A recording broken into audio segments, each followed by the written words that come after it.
त्यावेळेस 90 जागा ते लढत होते आणि 138 आम्ही लढत होतो. आज आम्हाला आणि आता ह्या शिंदेना 90 देऊन ते म्हणतात की आम्ही सन्मान दिला. ठीक आहे. आणि त्यांना ओरिजिनल म्हणताय पुन्हा. ते म्हणतात तुम्हाला महापौर बनवून दिलं 17 साली, त्याची जाण ठेवली नाही तुम्ही. कुणाला?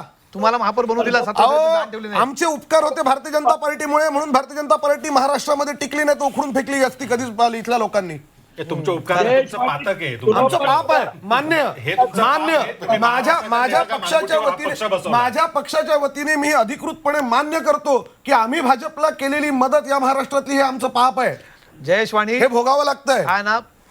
जयेश वाणी फार जपून वापरायची असते. लक्षात ठेवा. तुम्ही मगाशीच एक वाक्य इथे निघाले की महाराष्ट्राच्या राजकारणात काही शक्य आहे. पुढे मागे हेच पाप कदाचित परत डोक्यावर येऊ शकतं, हे लक्षात ठेवा. तुम्ही म्हणता ज्या गोष्टीला पाप तुम्ही म्हणता आजच्या तारखेला, पुढे मागे असं काही घडलं तर हीच वाक्य तुम्हाला परत ऐकू आम्ही मीडिया म्हणून. या सगळ्या गोष्टी जातात नाही. तेव्हा परत मला ते बोललं ते पाप होतं. काय ना, बोलून सध्या फसून आहे. सध्या बोलून फसून आहे महाराष्ट्रात. काय ना बघा, हे बसलेत जाऊन अजित पवारांसोबत. परत कालपर्यंत कसे बोलत होते अजित पवारांबद्दल, आज जाऊन बसला. आजही बोलतोय, उद्याही बोलतील कदाचित, परत बसतील एकत्र. हेच तर मी म्हणतोय मगापासून की काय ना, लोकांना मस्त गृहीत धरणं चाललंय सगळं. पण ठीक आहे. हा बालचंद्र शेट्टी, तुमचा आवाज जरा तुमचा नाही मला तुम्हाला बोलू द्यायला खूप आवड. तुमचा आवाज जरा टेक्निकल तुमचा प्रॉब्लेम आहे, तुमच्या नेटवर्कचा इश्यू आहे. तुमचा आवाज व्यवस्थित येत नाहीये. ठीक आहे. तर थोड्याच वेळापूर्वी आपल्या एक मुद्दा मांडायचा होता, तुम्ही मला बोलू देणार होता. ऐकतेय.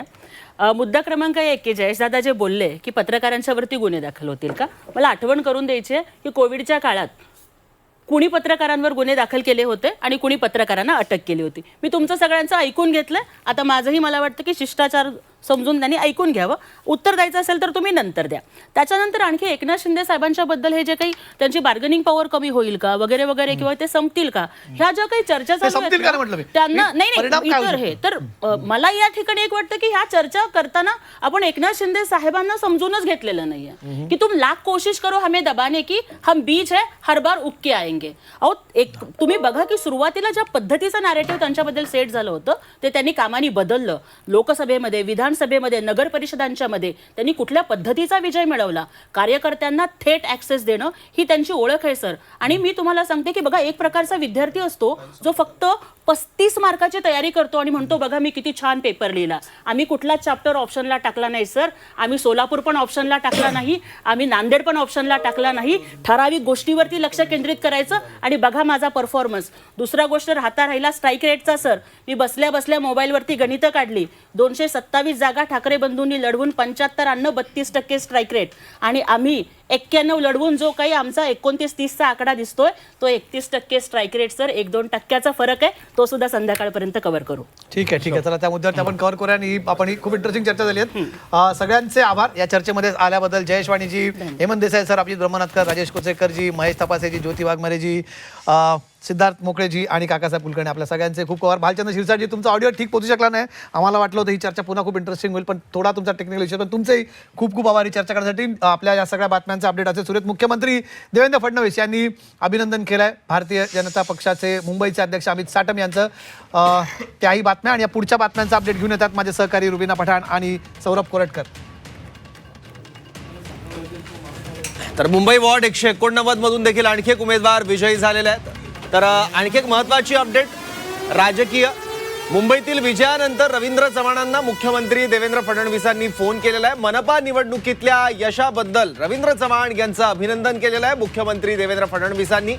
मुख्यमंत्र्यांनी रवींद्र चव्हाणांना फोन केलाय आणि महापालिका निवडणुकांमध्ये जे यश मिळालंय त्याबद्दल अभिनंदन केलेलं आहे. रवींद्र चव्हाणांचं प्रदेशाध्यक्ष आहेत ते भाजपचे, आणि त्यांच्या नेतृत्वात राज्यातल्या 29 महापालिकांमध्ये भाजपला जे यश मिळालं त्याबद्दल मुख्यमंत्र्यांनी रवींद्र चव्हाणांचं प्रदेशाध्यक्ष म्हणून अभिनंदन केलं. तर ही मोठी बातमी आताच्या क्षणाची पाहतोय. नाशिकमध्ये भाजपची एकहाती सत्ता. भाजपनं 62चा जादुई आकडा देखील गाठलेला आहे. एकनाथ शिंदेची शिवसेना 2 नंबरचा पक्ष नाशिकमध्ये होताना सध्या पाहायला मिळत आहे. आताच्या क्षणाची सगळ्यात मोठी बातमी आहे. नाशिकमध्ये भाजप एकहाती सत्ता तिथे आलेली आहे. भाजपनं जादुई आकडा गाठल्याचं पाहायला मिळत आहे. तर छत्रपती संभाजीनगरात सुद्धा भाजप सत्तेच्या उंबरठ्यावर असल्याचं पाहायला मिळत आहे. आत्ताच्या क्षणाची सगळ्यात मोठी बातमी. झी 24 तासवर वेगवान आणि अचूक निकाल आपल्याला पाहायला मिळत आहे. छत्रपती संभाजीनगरात भाजप विजयाच्या उंबरठ्यावर असल्याचं पाहायला मिळत आहे.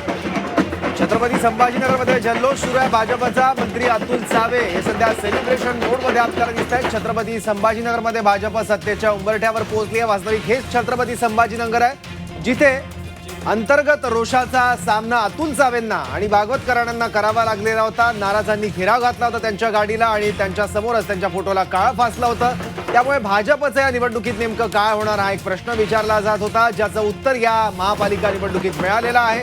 भाजप सत्तेच्या उंबरठ्यावर पोहोचलेली आहे. मोठं यश छत्रपती संभाजीनगरात भाजपला मिळालं आहे आणि याचाच आनंद, हेच यश सेलिब्रेट करतायत अतुल सावे आणि भागवत कराड. आणि केणेकर देखील सोबत दिसत आहेत त्यांच्या आणि भाजपचे इतर देखील पदाधिकारी आहेत.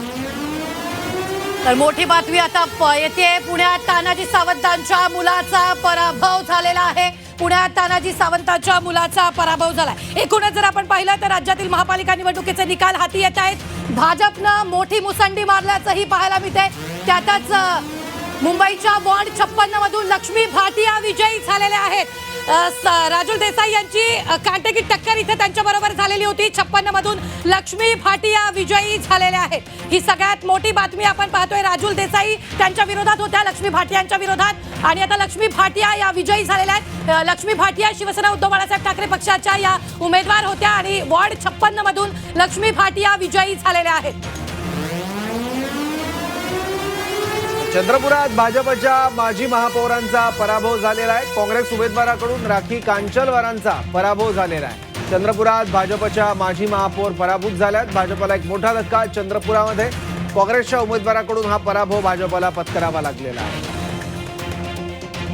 काँग्रेस उमेदवाराकडून राखी कांचलवारांचा पराभव झालाय. चंद्रपूर महापालिकेत 66 जागांसाठी निवडणूक झाली होती चंद्रपूर महापालिकेची. चंद्रपुरात काँग्रेसचा भाजपला हा मोठा धक्का. एकीकडे राज्यात वेगवेगळ्या ठिकाणी भाजपनं मुसंडी मारलेल्या असताना चंद्रपुरातलं हे चित्र आपण पाहतोय. काँग्रेस 16, भाजप 14 या ठिकाणी सध्या आघाडीवर असल्याचं पाहायला मिळतंय. चंद्रपुरात काँग्रेसनं भाजपला धक्का दिलेला आहे. भाजपला धक्का बसण्याचं कारण भाजपमधला अंतर्गत वाद देखील आहे. जोरगेवार मुनगंटीवार यांच्यातली नाराजी आणि यांच्यातला तणाव हा चव्हाट्यावर आलेला होता. वेगवेगळ्या वक्तव्यांच्या माध्यमातून भाजप बिनदरवाजाचा पक्ष झाल्याची टीका मुनगंटीवारांनी केली होती आणि त्याचाच फटका चंद्रपूर महापालिकेत सुद्धा बसला आहे. तर यावेळी लातूर मधलं हे चित्र पाहतोय. ते म्हणजे रवींद्र चव्हाणांचं वक्तव्य भाजपला लातूरमध्ये भोवलंय की काय, अशी सध्या स्थिती आपल्याला पाहायला मिळते. कारण लातूरमध्ये काँग्रेसची एक हाती सत्ता येत असल्याचं पाहायला मिळतं. विलासरावांच्या आठवणी पुसू दिल्या नाहीत असं देखील यावेळी सिद्ध करून दाखवलंय लातूरकरांनी. कारण रवींद्र चव्हाणांचं वादग्रस्त वक्तव्य चांगलंच चर्चेत आलेलं होतं आणि त्यानंतर लातूरकरांच्या वतीनं मोठ्या प्रमाणात याचा निषेध देखील नोंदवण्यात आलेला होता. आणि रवींद्र चव्हाणांचं तेच वक्तव्य आता भाजपला लातूरात भोवलंय की काय, अशी सध्या स्थिती दिसते. लातूरमध्ये काँग्रेसची एखादी सत्ता आलेली आहे. याच लातूरमध्ये वक्तव्य केलं होतं भाजपचे प्रदेशाध्यक्ष रवींद्र चव्हाणांनी. विलासरावांबद्दल तेच भोवल्याचं बोललं जात आहे भाजपला. लातूरमधलं काँग्रेसचं आव्हान भाजपला पेलता आलेलं नाही आहे. काँग्रेसने आपला गड कायम राखला आहे.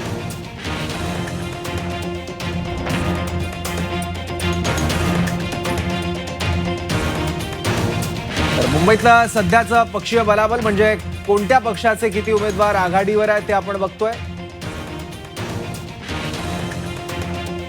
तर राज्यातील महापालिका निवडणुकीचे निकाल हाती आलेले आहेत. भाजपनं मोठी मुसंडी मारलेली आहे. तर भाजप आणि एकनाथ शिंदेची शिवसेना एकत्र काही ठिकाणी लढलेली आहे. त्या ठिकाणी सुद्धा भाजपला यश मिळाल्याचं आपल्याला पाहायला मिळतंय. मुंबईचा खरं तर बालेकिल्ला हा शिवसेनेचा गड होता. मात्र आता जर आपण पाहिलं तर महायुती 131 जागांवर आघाडीवर आहे. तर दुसरीकडे फक्त भाजपला 102 जागांवर आघाडी मिळते. शिवसेनेला 29 जागांवर आघाडी आहे. तर एक मोठी बातमी आपल्याकडे येते. नितेश राणेंनी उद्धव ठाकरेंना डिवचल्याचं पाहायला मिळतंय. उद्धवजी आणि पेगवीनला जय श्रीराम असं नितेश राणेंनी यावेळी म्हटलेलं आहे.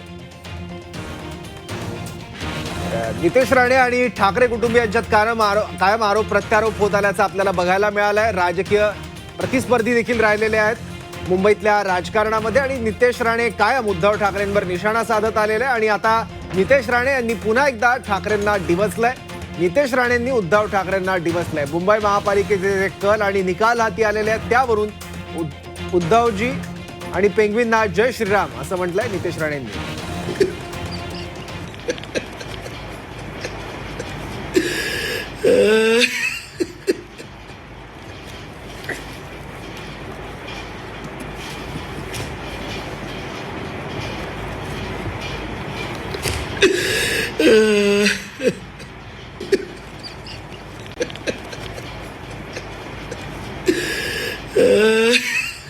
नितेश राणेंनी प्रतिक्रिया दिलेली आहे. त्यांची ही प्रतिक्रिया आपण सगळ्यांनी पाहिलेली आहे. नितेश राणेंनी उद्धव ठाकरेंना डिवचल्याचं आपल्याला पाहायला मिळतंय. उद्धवजी आणि पेंग्विनला जय श्रीराम असं म्हणत त्यांनी पोस्ट केलेली आहे.